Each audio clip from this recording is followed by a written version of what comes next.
സഹായമായി പുറപ്പെട്ട global smooth flotilla തടഞ്ഞ ഇസ്രായേൽ നടപടിക്കെതിരെ ലോകവ്യാപക പ്രതിഷേധമാണ് ഉയരുന്നത്. സംഘത്തിലെ ഒരു കപ്പൽ ഇസ്രായേൽ ഉപരോധം ഭേദിച്ചതായുള്ള റിപ്പോർട്ടുകളുണ്ട്. ഗസ സിറ്റിയിൽ പക്ഷേ ഇസ്രായേൽ ആക്രമണം അതിരൂക്ഷമായി തന്നെ തുടരുകയാണ്. ഇന്നലെ മാത്രം കൊല്ലപ്പെട്ടത് 48 പേരാണ്.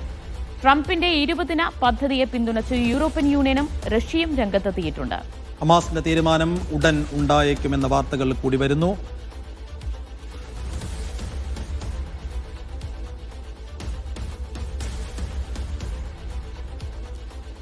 എന്തായാലും നേരത്തെ BK സുഹൈൽ അതിന്റെ വിശദാംശങ്ങൾ നൽകിയിരുന്നതാണ് ഒരു ഘട്ടത്തിൽ. ഇനിയിപ്പോൾ രണ്ടാമതും നമ്മൾ സുഹൈലിനെ പ്രതീക്ഷിച്ചതാണ്, പക്ഷേ സുഹൈലിനെ ഈ ഘട്ടത്തിൽ നമുക്ക് കിട്ടുന്നില്ല. പക്ഷെ എങ്കിൽ കൂടിയും ഗസയിൽ ആ ഒരൊറ്റ കപ്പൽ, ഒരു ചെറു കപ്പൽ, അത് തീരം തൊടാൻ ഒരു സാധ്യതയും ദിവ്യ ഞാൻ കാണുന്നില്ല. കാരണം ഇസ്രായേലിന്റെ നാവികസേനയെ മറികടന്നുകൊണ്ട് ഗസയുടെ തീരം തൊടാൻ മുൻ അനുഭവങ്ങൾ വെച്ച് അതിന് കഴിയും എന്ന് ഞാൻ വിചാരിക്കുന്നു. അത് മാത്രമല്ല, അത് തീരം തൊടാതിരിക്കാനുള്ള എല്ലാ പരിശ്രമങ്ങളും ഇസ്രായേൽ സേനയുടെ ഭാഗത്തുനിന്ന് ഉണ്ടാവുകയും ചെയ്യുമെന്നാണ് എനിക്ക് തോന്നുന്നത്. അല്ലെ, അത് ഒരു അഭിമാന പ്രശ്നം എന്ന നിലയ്ക്കായിരിക്കും ഒരു പക്ഷേ അവരെടുക്കാനിടയുള്ളത്. പക്ഷേ അത് തീരം തൊടട്ടെ, തീരം തൊടണമെന്നാണ് എനിക്ക് പറയാനുള്ളത്. തീരം തൊട്ട് കഴിഞ്ഞാൽ പുതിയ ഡയമെൻഷൻസ് ഉണ്ടാകും, പുതിയ വഴിത്തിരിവുകൾ ഉണ്ടാകും. സ്വാഭാവികമായും അത് ഒരു ഈ യുദ്ധത്തിന്റെ ഇതുവരെയുള്ള നാളുകളിൽ തന്നെ ഒരു വലിയ വഴിത്തിരിവാകാൻ സാധിക്കും. ആ കപ്പൽ പോകുന്ന ആ ആക്ടിവിസ്റ്റുകളുടെ ഒരു നിശ്ചയദാർഢ്യം കൂടി നോക്കൂ. ഏത് നിമിഷം വേണമെങ്കിലും ഇസ്രായേൽ സൈന്യത്തിന്റെ എന്തും സംഭവിക്കാം. അല്ലെ, തിരിച്ചു വരാൻ കഴിയുന്ന ഉറപ്പില്ലാതെയാണ് യാത്ര തിരിച്ചത്. ഒരു ഡ്രോൺ ആക്രമണം ഉണ്ടായാൽ മതി, അതെല്ലാം തീരും. പക്ഷേ